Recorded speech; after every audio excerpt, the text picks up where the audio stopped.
Hi, I'm Tim. Welcome to WatchBox, and thanks for logging on. Today, it is my distinct pleasure to welcome someone who is not just overseeing one of the most successful independent brands of our time, but he brought it back from the brink. This is now 11 years since MELB Holdings took over and revitalized H. Moser Cie. Edouard Meylan, CEO, welcome. Tim, always a pleasure. Thank you very much. So it's an exciting time to be in the independent watchmaking space. But when you first took over the company in 2012, there was a lot of work to do. How did you find it, and what were the immediate attention items you had to address? I mean, it was looking back to October 2012. Of course, there was the brand and all the problems, but also the industry was different. I mean, independent, there was a lot of doubt, like, are those brands going to survive? You know, are you going to be there? Who's going to service those watches? So the market was different. And then looking at Moser, quality issues, a lot of financial issues. So a lot of things to work on. I mean, we started pretty much bottom up. It was like, how do we create a base that is sustainable, that we can build on? So the first phase really of my work was really to analyze, you know, what can we do better, faster, ensure quality, create a structure that works so we can build amazing watches, start creating a brand. But first, we had to fix the base. So now it's interesting, you did find a lot of the facilities and faculties and capabilities of a real integrated manufacturer when you purchased Moser. Yeah. The watches were very impressive. They were engineered on a cost, no object basis. It was just taking a lot too long to make them, and they were coming back. What did you do as an engineer and as an executive to streamline production, improve quality, and really help some of these watches like the Perpetual Calendar meet their engineering potential? Well, we did basically what you know you do when you launch products. You go through a conception phase, you create prototypes, then you produce some products. You get usually 50% of the bugs fixed. Then you do the pre-series A, pre-series B, and then you go on, and you improve the product. That's basically what hadn't been done. I mean, when you have financial pressure as a brand and you're small, you need to sell watches. So they probably went way too early into market. So we're starting to basically sell prototypes. So what we did is we took a lot of watches back. In the meantime, re-engineering the movements. Typically a perpetual calendar, we went with the 341, we went through 4 phases of re-engineering over 4 or 5 years. And then changes went to a level where it was just, we needed a new movement, so we introduced the 800. But the first was really the same dimension, everything the same, but I don't know, like 70 parts were different. Just improvement after improvement after improvement, and you can continue on and on. A movement should be always improved. Then what we brought is also the idea of standardization, meaning that across a movement, we have a lot of parts that are similar. Take the 200 or the 804, so our tourbillon and our automatic, a lot of parts are similar. So if you improve the 200, it has a huge impact on the 804. So we try there to find ways to, despite being small, no economy of scale. I mean, we're starting to get some, but fewer economy of scale, then let's be smart. Let's get economy of scale across the different collections, across the different movements. So we really started thinking in terms of matrix, different collections, different movement, put them together to get scale. And you really did keep the faith with the people who were with the brand from the beginning, because you developed upgrade kits for the older watches as they came back. And people always ask me, if I find a Mayu or a Nomad or a Perpetual, can I still send that to Moser? Not every independent that gets a second wind will take back older watches.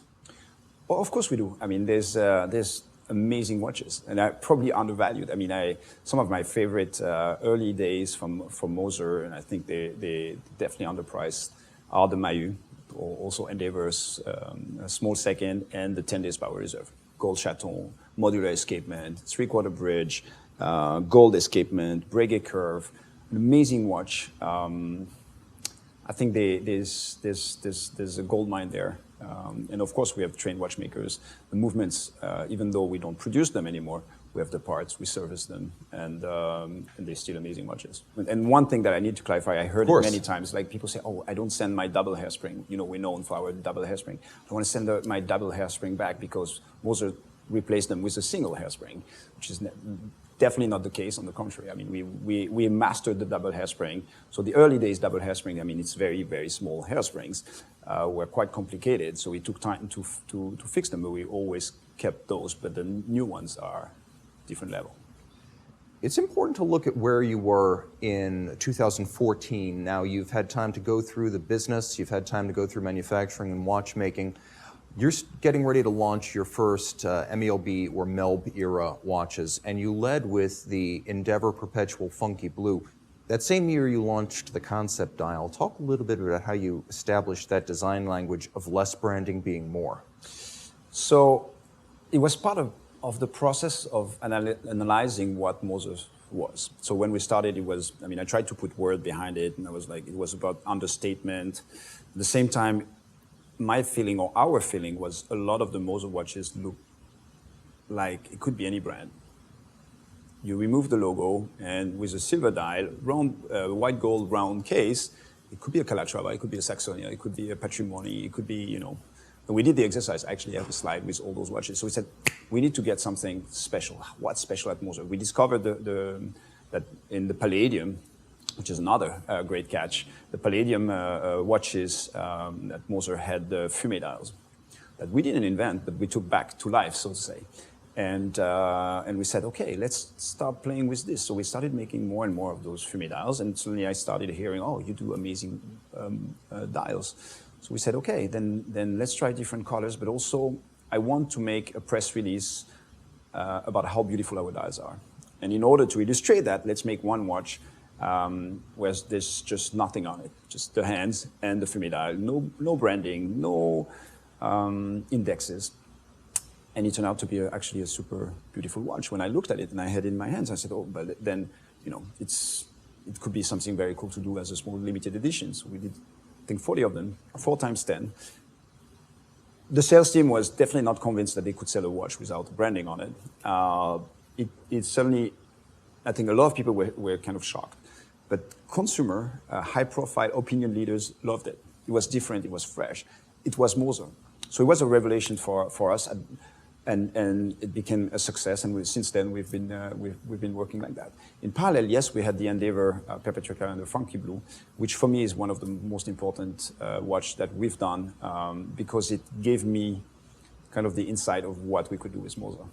It was the same watch that my predecessor had done. They have developed this amazing Perpetual Calendar movement, beautiful case, but it was, as I said, a little bit too much like the others. And suddenly we were taking this very traditional brand, putting Funky Blue and Kudu Band on the same model, and it became a very sexy product. So it really made me understand that potentially we could be that bridge between traditional watchmaking and modern watchmaking.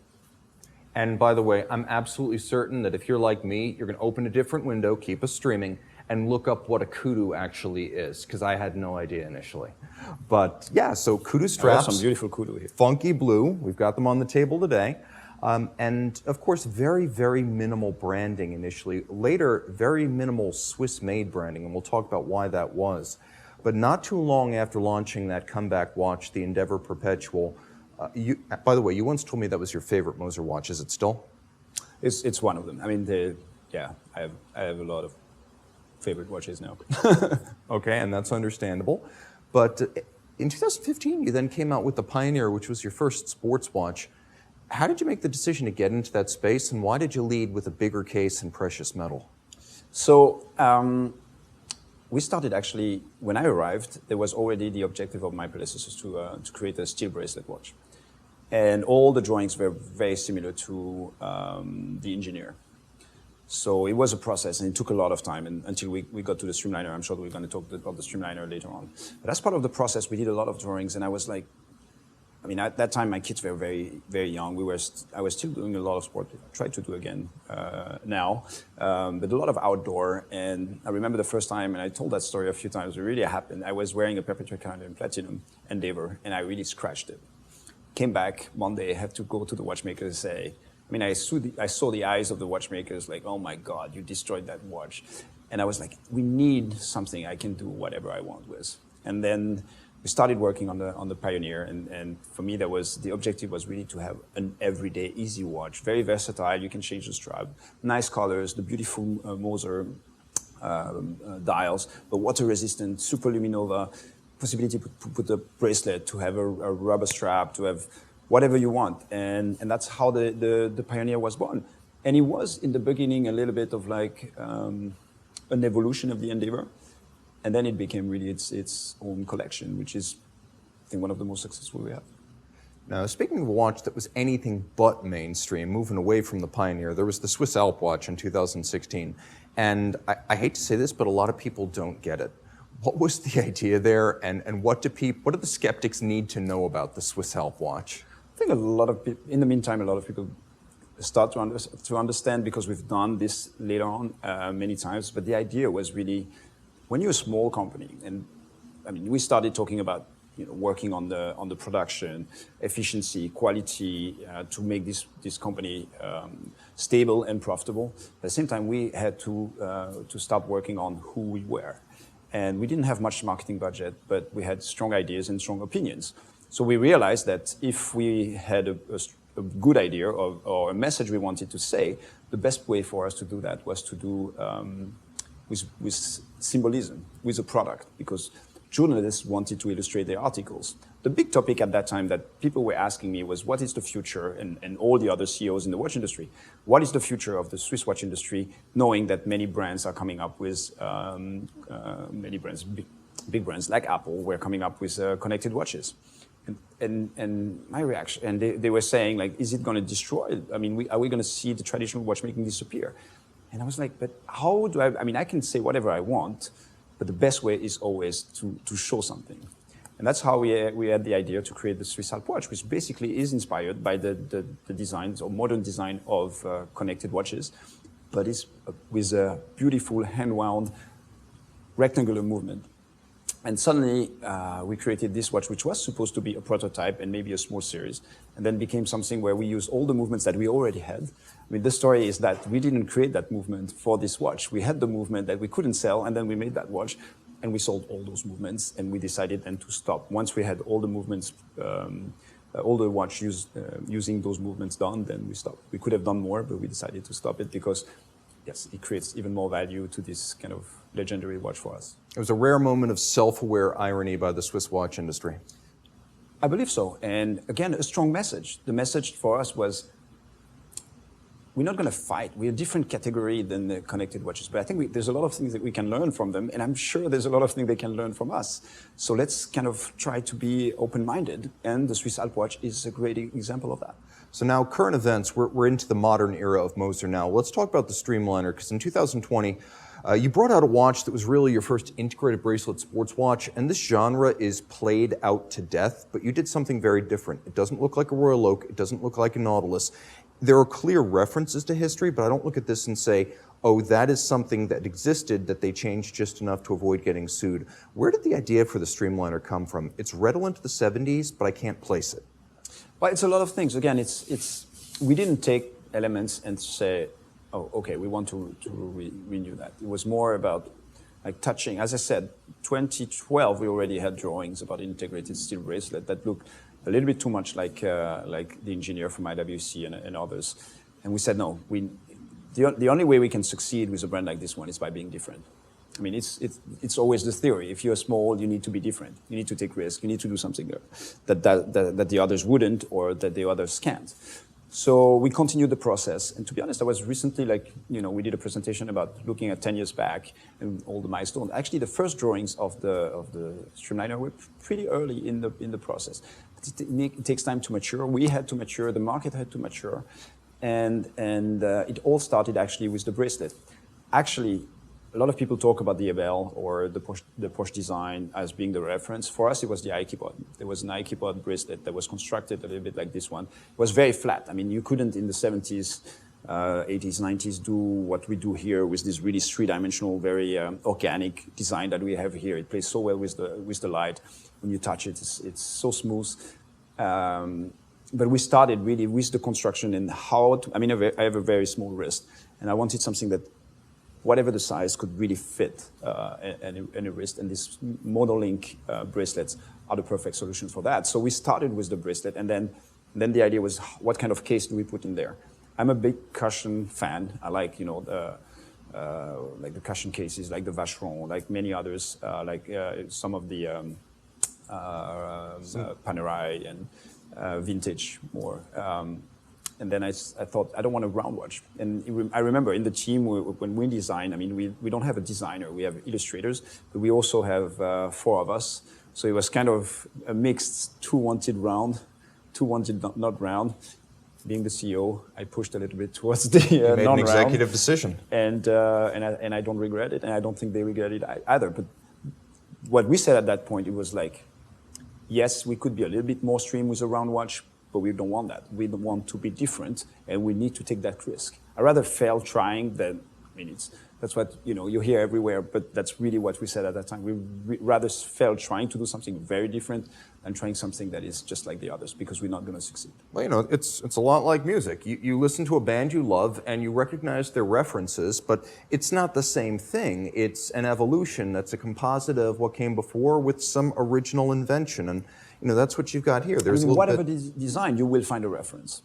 I mean, we've been doing watches for what, 400 years? Yeah, true. It started with round pocket watches and whatever. There's always going to be a reference, even in the movements. We haven't invented that many complications in the recent decades, right? So I think it's fair game. People like to try to find the reference and say, oh, it looks like. I don't care, as long as it's Moser. I think it respects our code, our philosophy. I think it's different. And again, I think the success that it had shows that we were right. Now, you opened up with the flyback chronograph, which was an interesting way to lead because it was bigger, it was more complicated, but the watch that really launched the collection as a mainstream line at Moser was the Streamliner Center Second. And so now, current events, you've got here the original Matrix green. Green Dragon. Exactly, this is the Green Dragon. This is the now famous and I believe discontinued model. Discontinued, yeah. Supplanted for this year by what you're calling limited production, but not a limited number. No, it's a production. We are in the transition phase, and maybe we can elaborate on that. But this is a watch we will be producing for 12 months. So it's not limited in edition as numbered, but we will be producing this color, whatever that is, smoked salmon, as we call it. Smoked salmon. That's a lot of discussions appetizing. about it for 12 months, and then something else will come. Now, it is fascinating here. It's almost impossible to see the name of the company. It's ghosted with a sort of lacquer. Do you find that this is now what customers demand from the unexpected? Has it now become an expectation that Moser will always be muted and discreet with its branding? That's what I want. And I think it is what Moser is. We always said we want people to recognize it from far away. There will be exceptions where we put the branding, but I think for us, it has become our signature. And some people ask me like, oh, I like the logo. Well, this is not Moser. Moser is the transparent logo, the understatement, the piece of art that is signed in a really subtle way on the side. It's not like there's tons of brands. If you like pure logo, then go and buy the other brands. I think for us, it's our signature. I think we now bold enough and strong enough to achieve that. We had discussions maybe 5 years ago with my brother saying, I told him one day I don't want any logo on our watches or only transparent logo. And I was not courageous enough to do it back then. And maybe the market was not ready. I mean, it was a big risk. But I think the market is ready now. No, I think between logos that are visible from space, which are common in the industry, and logos you have to strain to see, I'd take the latter. But it's interesting because the watches themselves have also become a little bit more compact. Streamliner Center Second 40mm case, and now we have a 40mm regular production Pioneer. The Pioneer launched at 42.8 in 2015. Now it's a 40. Tell me a little bit about the journey to that case size, because I know there was some debate from the beginning. Very democratic. So we had a lot of discussions with Bertrand and Nicholas, so my brother and Nicholas, our head of sales. And at that time, we launched the Pioneer bigger because we needed something different from the Endeavour, which was in 38 and 40.8. So they wanted something bigger to attract a new customer base as well. It was a little bit big for my wrist, but yeah, I agree. I mean, sales was like, we need to expand. So we started with the 42.8, but it was, I think, a little bit big for me. So I always said one day, when we have the capacity, when we can produce enough, then we will launch the 40mm. A lot of people ask me, are we going to get a 40mm? And I was always like very, secret about it, because you cannot reveal everything, obviously. But yeah, it's always been in our mind, and I'm super happy with the result. There's a little bit less curve on the Sapphire. Again, you cannot just take all the dimensions and shrink it. You need to make it evolve, and I think the result is amazing. And there was a fun limited edition Pioneer rotating bezel in titanium for 2022. That's the way we launched it. Yeah, special edition for Govberg. And now that had a bracelet. It was a titanium watch, but will there be a bracelet coming for these new steel 40 millimeter Pioneers? Yes. So we wanted we're continuing with the 42.8. So there is the rubber strap. You can put a kudu, you can have a textile, you can have alligator, or you can have the metal bracelet. Yeah. And what's nice is even those bracelets, and we didn't think about it, but those rubber bracelet can go on an Endeavour as well, because it's the same lug size. That's probably how I'd wear it. Don't swim with your Endeavour, but it's fair enough. Okay. Speaking of which, I think it's fascinating because last year you took a step into the world of enamel. You've been well known for colorful dials, fume dials, unbranded and concept dials without indices or text. But you really hit with this lime green enamel, kind of the new note. We hadn't seen enamel before in Moser's other than the Heritage Collection. What had to change to make this possible? Again, we've been known. I mean, when I took over, the fume dials were a fraction of what we were doing, like a couple of percent. It was only the palladium cases. We turned that the opposite way, where non-fume dials became like maybe 5% of our business until Vantablack came in. But suddenly we became known as the Moser dial, the fume dial, and they saw the success. Other brands saw the success.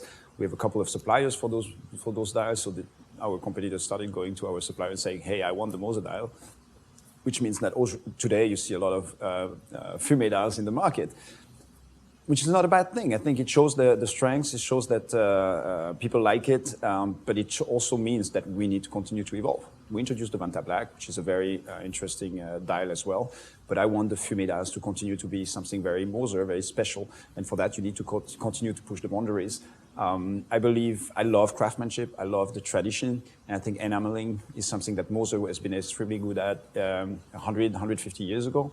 And I thought bringing it back, but again, not pure tradition, not pure craftsmanship. It has to be sexy, it has to be modern, it has to be inspired by Moser today and still be relevant, and that's how we introduced those colors, which are very vibrant, very transparent. We have the Abyss Blue, the Lime Green, and yeah, they're very difficult to make. It's a gold hammered plate for the dial. Then it goes about 17 times in the oven. You have 3 to 4 pigments you need to mix. Every dial is different because obviously it's handmade, like putting the pigments on the plate. So that's what we love in the watch industry. It's this complexity, this beauty, the fact that it's not something you can industrialize in a way.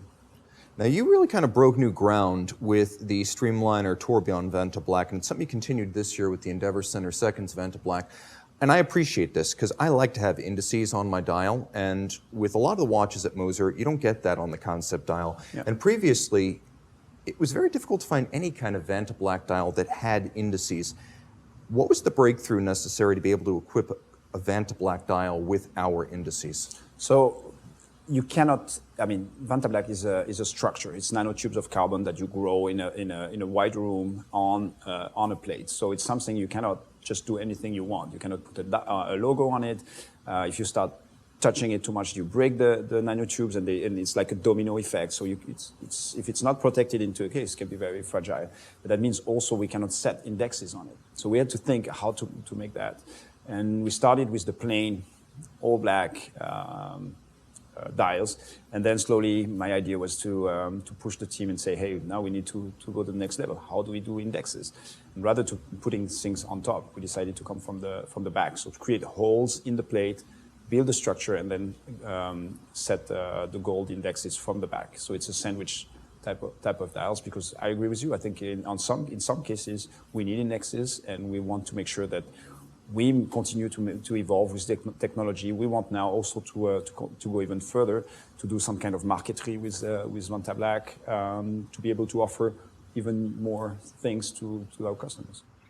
Now, you definitely kept pushing hard with the dials on these Endeavour Perpetuals, but I think what really sets these three apart is that this was the introduction of tantalum into the Moser collection. You have a little bit of personal history with tantalum from your early life. How did that inspire these? well, I don't know if it's introduction or it's going to be a one-shot because it's going to be such a pain to create those Tantalum watches. A one and done. It's going to be check the list. No, it's always been a bit of a dream to have the Tantalum because I mentioned it a few times, but my father worked for AP and obviously I was pretty lucky to have my father working for AP and having access to certain of those watches, and he offered me championship, the Royal Oak Championship, a limited edition Nick Faldo, which was a Tantalum steel watch, and I still have it, 46 millimeter quartz, amazing watch. And I remember this contrast between tantalum and steel as being something that really struck my eye. And I always said, well, one day, if I have my own brand, I will do a tantalum watch. I didn't realize how difficult it was to make a tantalum case. So a few years ago, I said to my team, my dream is to launch the Streamliner chronograph in tantalum. Until I tried to find suppliers doing this, and until I saw the potential price of creating something like that. It was 17 times. The price of a bracelet was 17 times the price of a steel bracelet. So we gave up on this idea, but we continued to push and then thought what would be the other one that we could do a little bit simpler. And obviously the perpetual calendar being the iconic movement of Moser that really made me fall in love with Moser. I said, this is the watch I want to do the tantalum with. And then a few years later, that's what we came up with, a beautiful tantalum case. I love the dark blue, almost purplish gray shades of this material. It's very warm. It has a strong presence. It's quite heavy. It's kind of gold in terms of, and yeah, it's very hard to work with, very hard and sticky. You break so many tools. You probably need one set of tools to make one case. Polishing is the most difficult part. And that's why you see sometimes brands doing tantalum, but they usually sandblast it or brush it. But polishing is a nightmare. But I wanted to keep the original finishing codes of Moser, which is the combination of brushed and polished. Doesn't make it easy, but makes it beautiful. Now, years ago, I went to the factory of a famous Geneva independent, and they were willing to show me everything, including how a very famous blue dial was made. The one thing I could not see was the polishing of tantalum, as if I, a layman, would steal the trade secret. But still, I wasn't allowed to see it.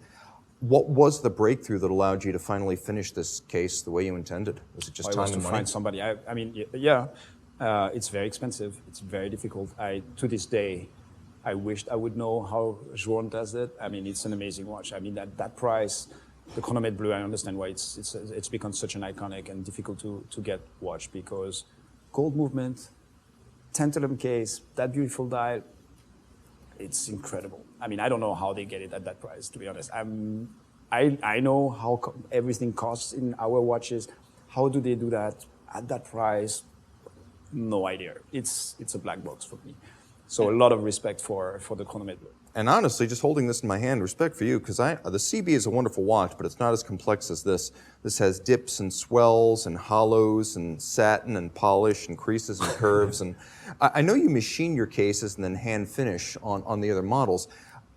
I mean, did you have to take the same approach to this and just spend more time? Yes, exactly. It is incredibly sexy and fluid. It is incredible. And you see the back, for example, the back is steel, so you can see the difference of color. Yeah, it is a very subtle type of two-tone, because the buckle, the crown, and the case back are steel, and you look very closely and you can see the difference between the blue and the white and the two metals, and it is a beautiful contrast. And that was the beautiful dials. I mean, you have like the jade, the lapis in the limited editions works so well with the tantalum. I mean, it's an amazing watch. It is a very cool thing to see, because the lapis and the jade we've got right here, these are each 10-piece limited editions, which sort of brings me to my next question. With such short production runs, have you ever thought of bringing dials and cases in-house? It's, of course, I mean, we want to do more dials in-house, but we don't have the scale. I mean, we could do things very like for example, enameled, but you need a few very important tools. So we need to start small and very specific, and we will do that. We are working on a new building for a new manufacturer for 2025, and part of what we want to do is to do more of those very high-skilled métiers. So some of the dials, more of the hand anglage, which we do already, but to do even more in-house of that. So there's a lot of things that we need to integrate. You cannot do everything. On the case side, you really need scale. Yes. And that's a big risk for us. That's for me as the CEO, I need to mitigate risk. And I see the risk of this handful of suppliers that make those beautiful cases or bracelets being acquired by our big competitors. So we're constantly working on mitigating that. And for example, we acquire machines that we put there rather than doing it ourselves, which would cost too much. They have the knowledge, they have the people, so we buy the machines and give them the machines to produce those parts for us.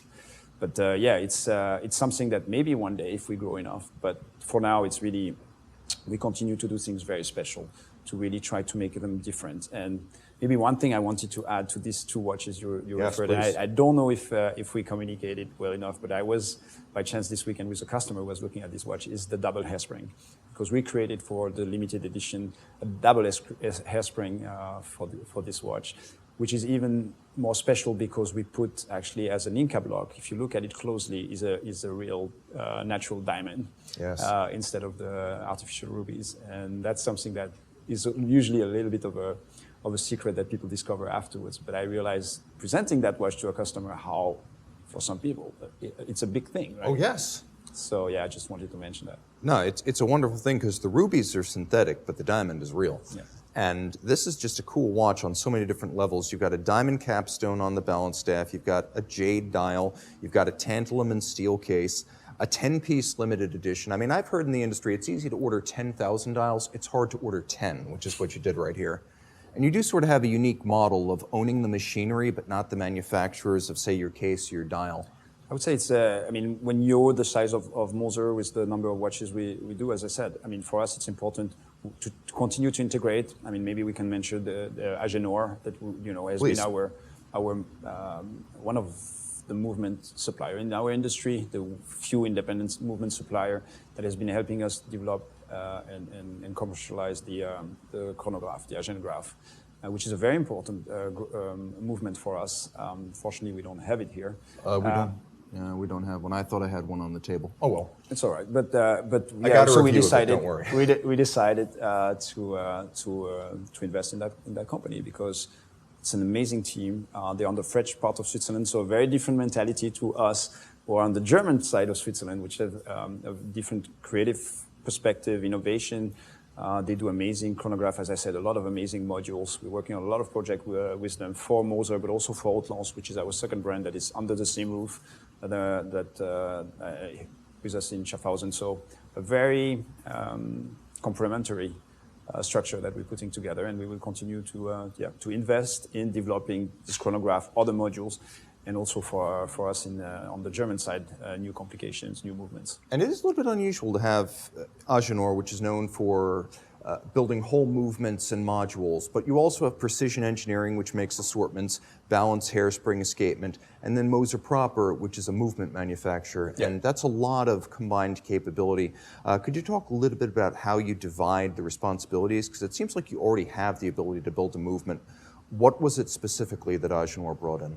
Again, what I said is for me is the chronograph, which is a very important movement. That it was the only one movement that we don't do ourselves. So of course, I want to make sure that we can continue to supply service and make this movement evolve. We have great engineers, great people that, I mean, we brought a lot of quality, and that's what we were discussing, and reliability in our products over the last 10 years, but that's due to the people we have. And I think having these guys working in collaboration with Agenor helps us create amazing products that we hope we make you discover in the years to come. The Agenograph for me is the chronograph of the 21st century, a little bit like El Primero before that, and I wanted to continue to evolve because I think there's so much potential with that construction from Jean-Marc Viderecht and his sons that it would be a pity to see it disappear. And during COVID, we were a little bit scared that could happen. I mean, those are relatively small structure, relying on a handful of clients. So they are a family business. We are a family business. We said, we want to work with those guys. They have something. They have gold in their hands. We want to make sure that they're secure for the future. It's their business.